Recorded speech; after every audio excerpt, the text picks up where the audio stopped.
Hello everyone and welcome along to your immediate post-match reaction to more dropped points from Rangers as it finished 2-2 between Rangers and Dundee United here at Ibrox. Kyran and I have just sat through the post-match press conferences, so we'll look to talk about that as well as go through our main thoughts from the game. But Kyran, you just start by summarising your overall reflections on the game this afternoon against Dundee United. I think the same as everyone else. The first half, we looked like a completely different team, a team that we've not seen this year. By the way we were playing, the players were playing with a freedom, they were expressing themselves, and they were showing that some of the players we thought could be good players were good players. I think I look at Thelo Asgard in that regard. The mood around the stadium was better. It wasn't what we've been used to, while Russell Martin's Rangers tenure petered out. And then the second half was pretty much what we've witnessed over Russell Martin's tenure. The players reverted to default. I think I can't remember who in that presser touched on it, but one of them certainly said that when Dundee United upped the game, in fact it was Stephen Smith actually, when they upped the game, we didn't follow suit and we found it hard to get back up to that level that we had shown previously. Now,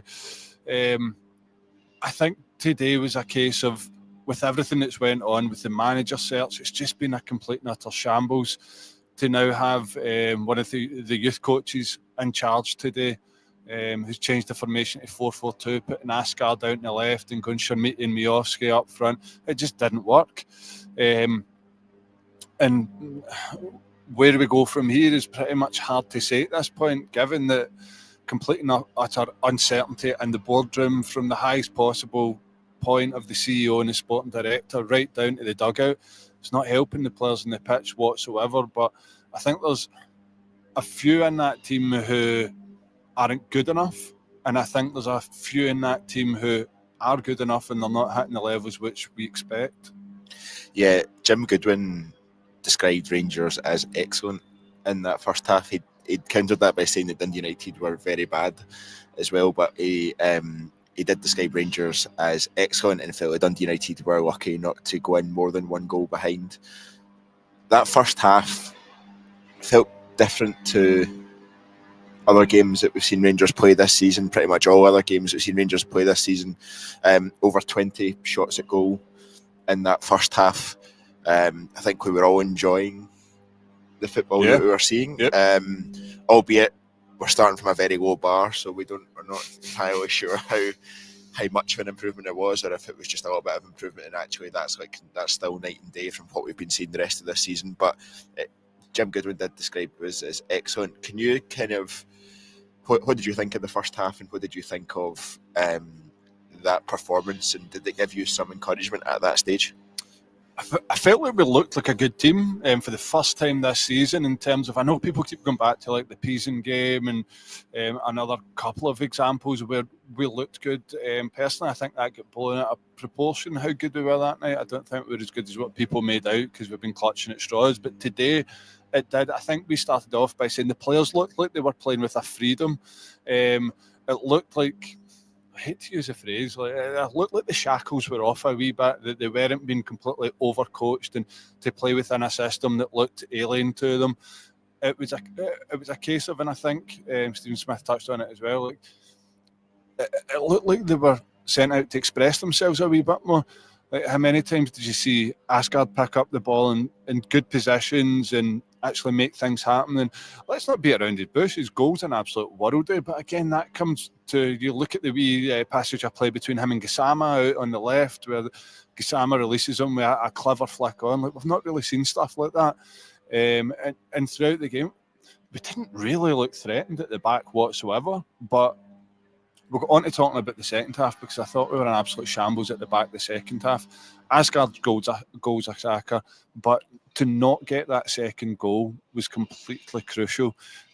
How much of that second goal was down to us not being able to do or create good enough chances versus good last-ditch defending and good goalkeeping in some stages as well?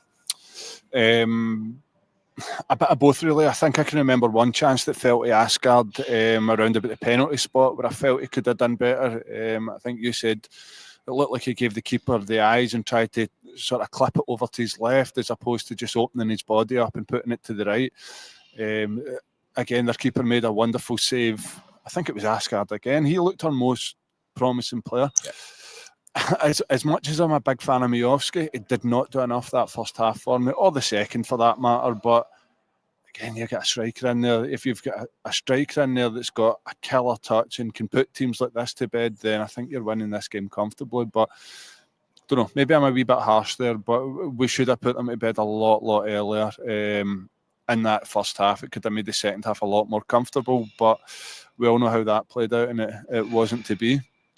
Yeah, I'm keen to just, on that first half, touch on, I guess, the way that we were playing and the differences that there were from what we've seen when Russell Martin's been in charge. I felt, like you said, even as soon as the game started, it felt like there'd been a whole weight lifted off the shoulders of both the players and everyone in Ibrox. Yeah, pretty much. The atmosphere, I think, was much better, but I felt like we were playing pragmatic football. Maybe is the way to put it. I think we were trying to take control of the ball. The midfield passing and movement was much better. We were finding players, midfielders particularly, in space. Yeah, a lot more. Theo Asgard, we've kind of touched on, but he seemed to consistently be picking the ball up in the halfway line and be able to drive forward to the edge of the box. Yep. Joe Rothwell a couple of times as well also did the same. It felt like Theo Asgard was much more central at all times during that, which was, we've obviously seen him move out into the wide areas quite a bit under Russell Martin. The fullbacks were encouraged to get forward much more than they have been. We saw James Tavernier in particular getting much more involved in attacking play than we've seen him for quite some time. And the wide players were driving at their fullbacks.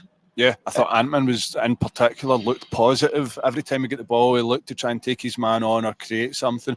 One thing as well, you're saying there, Craig, stuff that we've not seen under Russell Martin. How many times did you see us go long and try and pick up the second ball today? Like I felt that was unusual. There was one we had the by kick.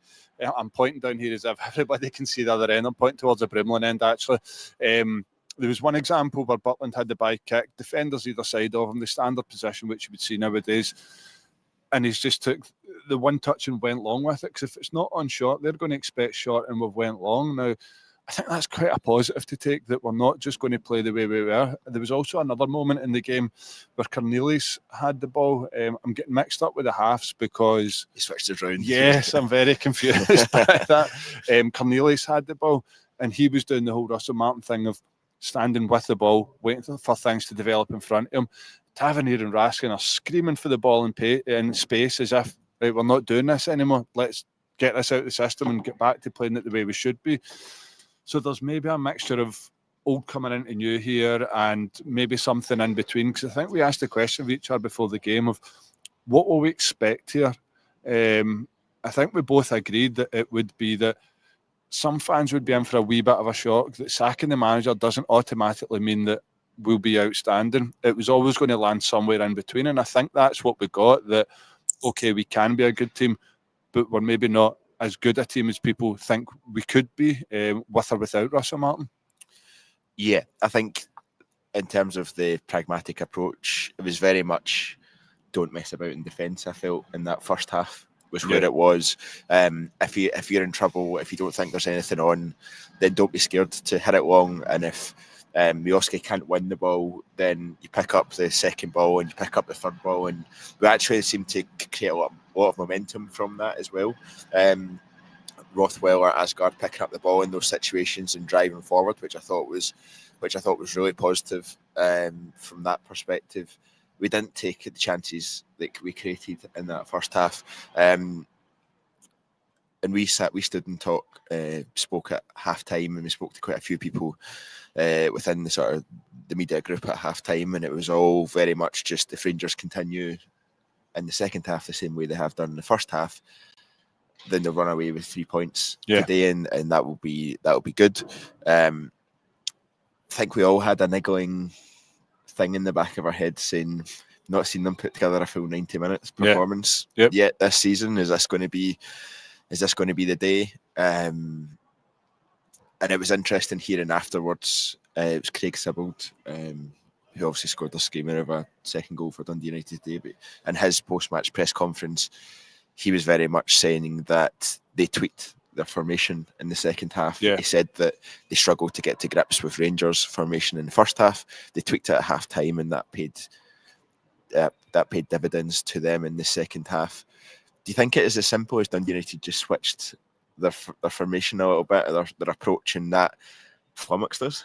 I think he's bang on. Yeah, I remember Goodwin making the double change. I think he put the big striker on. And they started to win more second balls. I can remember their first goal, I think it was, we spoke about. Yeah. Cornelius stands off and then goes to win the header. By the time he goes to win the header, the ball's over his head. And I think there was another occasion where I seen Magoma not come and clear the ball, let it bounce in front of him. These are basic things, man. Like, even we know this is... we're not even anywhere near the standard of these guys on the pitch. But going back to your question, Craig, in terms of what's in the dugout, I think you're up against pretty much a rookie manager that's not been experienced in situations like this, where the opposing manager makes changes and makes tweaks that go against you. And how can you respond to that? How can you sort of make things come back around that you then become the team in the ascendancy? But instead, with these players, we've seen what we've learned to know about them, that they revert to default when things aren't going their way, and they just seemed a bit spooked by it. I mean, that defence is atrocious, right? There's no getting away from that whatsoever. Really, but why is it atrocious? In theory, it shouldn't be. I think we're particularly weak at left back, which, given the fact that we sold Jeff Day and we sold Ridvan, is a bit. You're kind of looking at, and we'll go on to Kevin Thelwell in a little bit, but you're kind of looking at the recruitment there and saying, well, how we traded two good, competent. I was like, what word I used to describe them there? Two left backs that are better than what we're seeing just now. How do you trade that out? Bring in young guy, Magoma, who looks like he's got potential. He shows in flashes what he can do, but also he has his moments where he just gets a bit lost, or doesn't seem to quite be tuned into the game. So you've got a left back there. You've got Derek Cornelius, who I think largely has been good today. Some brain farts. You get John Suter, who I'm all out on. Yeah. I think he's just nowhere near good enough, and any ball over the top of him, or any defender running at him even, I think is an issue. And then you get James Tavernier at right back, who I'm almost going to say is the best of the best of the lot. I do like Derek Cornelius, though. I do want to make that clear. How do you fix that defence? How do you make it better? It's going to be interesting, right? It looks dead set that Muscat is going to be our new manager. Would it fit that we just go with a solid back four, not one that's got the modern flying fullbacks and where fullbacks are judged on how they do going forward? I'm more one that I kind of like defenders that can defend. If you remember back to the Walter Smith days, he had a back four of four centre backs. He'd have somebody like Kurt Broadfoot at right back and Sasa Papach at left back, who primarily coming to Rangers was a centre back. You would have four centre backs across the back line. When I look at this as well, we talk about Magoma and Cornelius. I felt Cornelius' best performance came against Falkirk at left back for Rangers. So I was quite shocked to see Magoma come back in today. Whether it's something that Stephen Smith preferred in terms of a fullback that can get forward, but defensively looked so shaky today. And even going forward, I think I said to you a few times, it looked like he was playing within himself. He was completely within his shell. That how many times he should have made the run to hit the byline earlier to give us another option in behind, or the example I used a second ago where he should have came and met the high ball to attack it. And in Scotland, you've got to be physical. You've got to be physical as a defender. And when I think about Jim Goodwin's comments there about them playing St Mirren next week and saying they're the most physical side in the league, like, we should be the most physical side in the league. Like, you're not going to get defenders there that aren't going to stand off and wait for the ball to bounce before they then going to attack it. And by that time, the striker's in. That we need people that can defend here, defenders that can defend. And we've not seen it for a long time because we've been accustomed to fullbacks getting forward. But I think at the moment we've got to go back to basics and defend so much better. It seems so simple, and it feels like I'm going round in circles here, but we just need to defend better. Yeah, I think before we move on to the sort of bigger picture stuff, and there was a lot of sort of banners and sort of singing and stuff like that pointed to the bigger picture stuff. But could you just talk me through where you think went wrong with the 2 goals that we conceded? The first one, I think they're both really good finishes, but there's so many errors in the build up to them, and they both have so much time and space that it's just so frustrating. Yeah, that first goal, ball in behind, the player gets down the line and cuts back. And to be fair, it is a good finish from the boy. I can't pronounce his name. Trapanovsky. Thank you, Craig. It is a good finish from him, but to have that sort of time and space on the edge of our box it's murder. Like, you just can't give that. You just can't give chances like that away. But I sit here saying that, pretending we've not seen these chances being given away consistently so far this season. Second goal, okay, it's a worldie of a finish, but when you watch it back, when the ball's cleared high in the air after that Butland's initial save, we don't go and meet the second ball. No. You've just got to go out there and clear house, and this comes back to the point I've just made. Go and defend better. Go and win your first balls. Stop stepping off. Like, there's time there for us to go and be physical and make a challenge before the boy skips past Raskin pretty easily, let's be honest. And to be fair to Sybil, it's a wonderful finish. I think I said to you in the press room there, could Butland do better? But when I think back to the angle we had from up here, the curl and the whip on it's a great finish from him, and we shouldn't be giving chances like that away.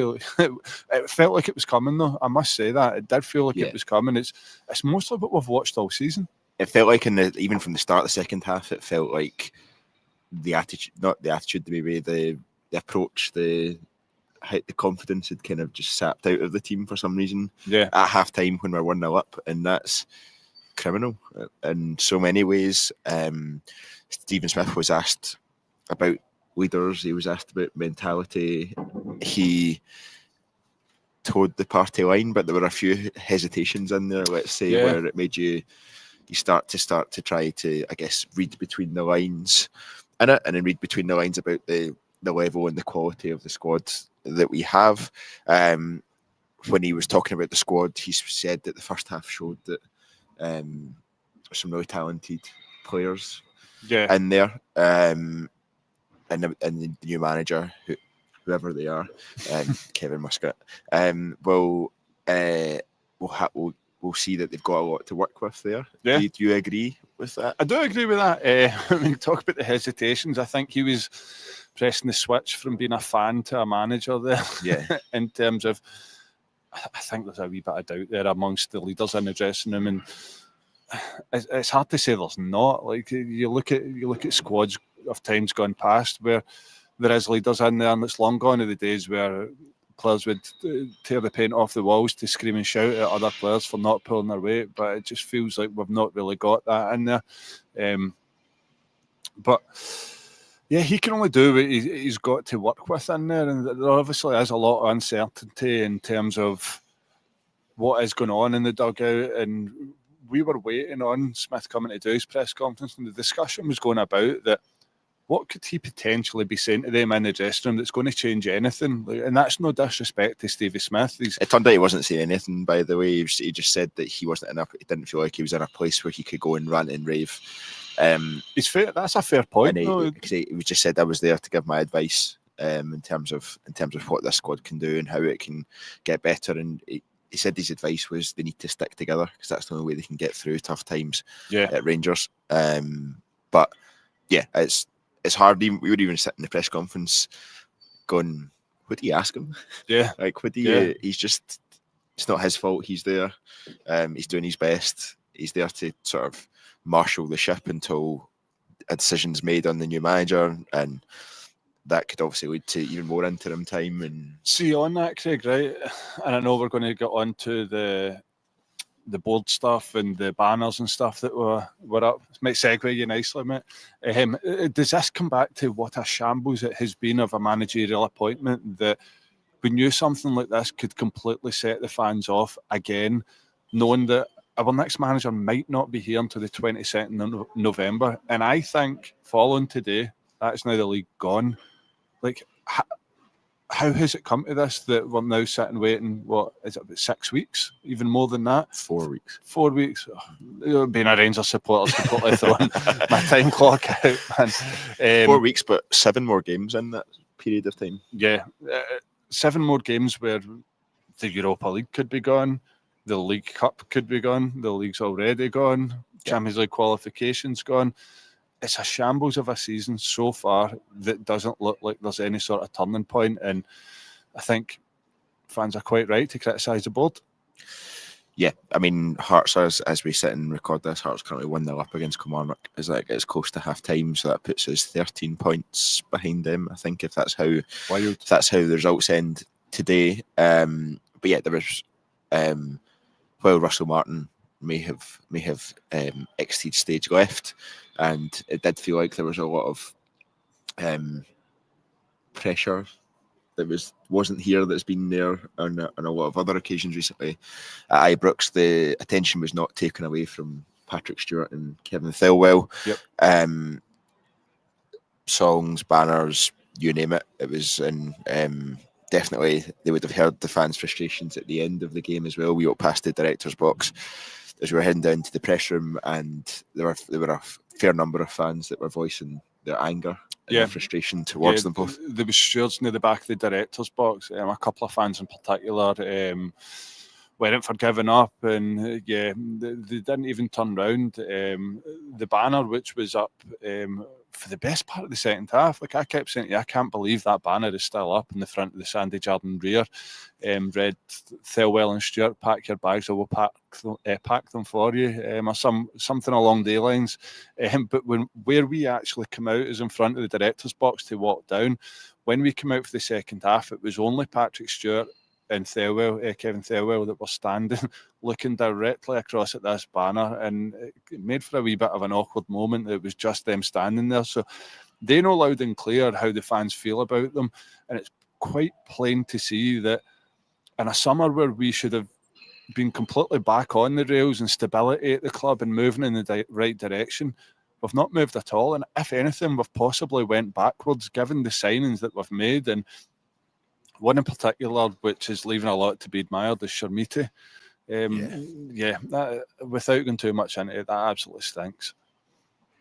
Is that what you're in? I thought you're actually going to go into a wee bit more than that. No, I don't want to go too far in it, right? Because it isn't his fault that we've paid that sort of money for him. He doesn't look up to that price whatsoever. Well, has any player really? I'll rephrase that. I could probably count on one hand how many players have lived up to a price tag of that in Scotland. And to me, it looks like horrible business. It looks like a favour to Kevin Thelwell's old club. And this is probably one that we might see come out in the wash after Thelwell has left the club. It stinks to me. I don't know why we've spent that sort of money on a striker that doesn't look up to it whatsoever, and didn't look up to it before he arrived here, given prior reports and how if we're meant to be stats driven, why would you make a signing like that? Yeah, I think there's a lot to be desired from the squad. I think it's entirely understandable and entirely fair that there's a lot of scrutiny on recruitment, on director of football, on the recruitment process, both of Russell Martin, the process for sacking Russell Martin, and then the process for hiring this new manager. I think there should be scrutiny of that in a huge amount. I think we need to be able to understand what that's been like, what's went wrong, what the learnings have been, why it's gone so wrong. There's so many questions to be asked around that. We can't change the squad until January. Yep. Really. So we can't do that. But we are hopefully close to appointing a new manager. We think it'll be Kevin Muscat. We think there's weight behind suggestions that Neil McCann will be part of the coaching team. I think there's potential that Neil McCann could take over on an interim basis and lead until the Chinese Super League season ends. And then how do you? There's been a lot of reasoning around that, a lot of discussion around, is that the right thing? Should we be annoyed about that? I kind of look at it from the perspective of, imagine we were 2 points ahead in the league, and then the manager 4 games from the end just decided to up sticks and leave to, I don't know, Tottenham Hotspur or something like that in the English Premier League. How would you feel? What would you expect to happen? And I guess that's from my perspective, going, well, we can't really blame him. Do you blame us for waiting for the right man, or who we believe to be the right man, when it's 4 weeks? But and the other side of it is, we've got 8, now 7 really important games that will define our season going forward, in the period between now and the manager stepping foot physically in the stadium and in the training ground. So what is the right thing, and does today's result change what you think is the right thing? Let's look at it this way. If the shoe was on the other foot and a Premiership club came in for a manager here that had 4 games left and said, listen, we're in absolute crisis mode, we need you now, we don't need you in 4 to 6 weeks' time, let's put it that way, they'd be gone. I know it's not the same situations, but if we're 2 points ahead in the league at the same time, I don't know, Craig. I really don't know. If there's an opportunity there for a manager to go from Rangers or Celtic and manage a team in the Premier League, and they say, we need you now, or we're not taking you at all, then they need to go. If the shoe's on the other foot and that's here, then I think they go. Look, it might not be exactly the same situation, but Gerrard went during the season. I'm right in saying Brendan Rodgers went during the season from Celtic. I think being so close to potentially winning a league title, something that you've obviously put so much effort into, something you've put a year's worth of work into, if not more, in terms of the seasons building up to that. Is it not understandable that they would want to see out the last 3 or 4 games? No, I think I'm just speaking emotionally here, because we've just basically thrown the league away with this result, if it wasn't away already. I think we've thrown the league away with quite a lot of results recently, to be fair. This is pretty much the icing on the cake for that.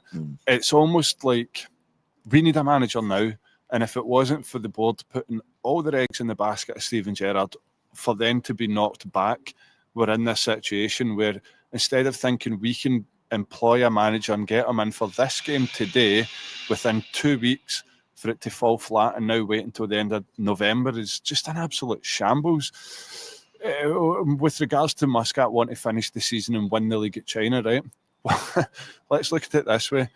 He's now going to be walking in here to an empty season from the end of November, with probably only the Scottish Cup up for grabs, going the way things are going. That's not me just conceding the semi-final against them. Does that potentially suit him? No, because we've seen this before. We've seen this before with Clement, where he got a bounce and it didn't work. We've seen it with Beale. He got a bounce, it didn't work. I don't think it does suit him. And we look back to employing Russell Martin as well, that we waited for the summer because we didn't want this to happen again. We didn't want that bounce for it to fall flat over the summer again. And we didn't get the bounce. Yes, exactly. We got pretty much the opposite. You talk about there, we would have to wait till January to change the team. We have spent the guts of 20 million net spend on this team, and we're now talking about changing it in January. Kevin Muscat has got to know that if he comes here and he takes this job, this is the team he's got to work with, and he's got to perform a minor miracle, because on account of what we've seen so far, and a few glimpses of magic from some of a couple of the signings, Gassama and Ascar today are probably saying, maybe a couple more that have been bang average. The recruitment has been awful, and I'm now saying that now that I've had a good time to watch this team. It's not been good enough, and we've spent a hell of a lot of money. I feel that we're moving into territory that Kevin Thelwell has almost been like Ross Wilson in a way, that you can go and make these sort of signings in the Premiership, and okay, if they don't work out, then the club don't really suffer, do they? Because they're getting crazy money in from sponsorship and TV deals. You can't do that up here. You really can't do that at a club like Rangers, where spending so much money on poor signings that could potentially damage us for years to come. Kevin Muscat's going to have to come in and turn this team around and get something out of these players that we've paid a hell of a lot of money for, in a squad that really can't afford to fail. Yeah, 2 each today. Another big game on Thursday, probably our most winnable of the Europa League ties. Yeah. I don't want to be speaking out of turn there about Bran, but it seems on paper would be the most winnable of our Europa League ties. You feel like if we don't get the 3 points there, any hope of moving forward in the Europa League is pretty much distinguished by the third game. And we shouldn't forget that a lot, if not all of this blame, is on Russell Martin at this stage. But where do we go from here, and how do we change it, and how do we turn it round, and how do we... I just felt like a win today would have just been a nice change of nice change of form. Just give us something to build on. We just slowly ticked games off as they went by. Yep. Didn't just hopefully ticking off win after win after win, but it didn't have to be pretty. It was just about ticking off and keeping our head above water in those in the league and in those different competitions. It's not started off that way. And where do we go from here? Firstly, appointing and confirming a new manager is step one. But from a playing perspective, from the games we're going to play between now and the middle end of November, where do we go and how do we keep ourselves in there? Yeah, I think the old cliche in football is that you take it one game at a time. Like, the full focus now of the squad will be on Thursday. And in all fairness to Stevie Smith, like, I'd like to hear when he knew he was taking this game today, because how can a manager, especially one as inexperienced as Smith, how can you prepare for a game like this? Like, for what goes into a game where you analyse your opposition, you analyse what you're going to do, you start to sort of put the tactics onto the players and how we're going to proceed and go about the game. Like, he's had no time to prepare for this game whatsoever, and like, Thursday's going to come round pretty fast for him. The blueprint for me for European games is to go away and sit in and absorb pressure and hit teams on the break, especially a team like Bran, who, if you'd gave us in any qualifying round or any Europa League in any normal season, you'd fancy us to take a few goals off them. Not at the moment. I'm not so confident. In terms of turning it round, it's just a case of stability and steadying the ship and getting that one win that you talk about that we can start to build on. The team today, if I could sum it up, feels a wee bit hungover from the Russell Martin era, that we did resort to default when Dundee United equalised or tweaked the tactics. It was around about the same time. So yeah, get that first win, stabilise things and start to build on that. We're at home here again next week, and what we see in the first half, I hope we see across the 90 next Sunday. But let's not brush Kilmarnock off lightly. They've done a good brush side. Anyone off lightly. even Alloa here. We thought we could, and we made that look difficult. Yeah. 2-2 here at Ibrox today. More drop points. 9 points after 8 league games. Currently 6 in the table. Within touching distance of third place, but in touching distance of relegation as well. So it depends what we want to go. Glass half full, glass half empty. If that's the glass half full, then I ain't drinking anything, man. I hope it's whiskey. Yes, trying to hide the disappointment and the frustration at this moment in time. But thank you very much, everyone, for listening. Please do subscribe to the TI YouTube channel if you've not already. It helps us massively. It means you won't miss out on any of the content. We have Ian and the team coming up tomorrow night live at 7:30 p.m. here on our YouTube channel again. So make sure you tune in and you check that out. But thank you very much, everyone, for listening. Until next time.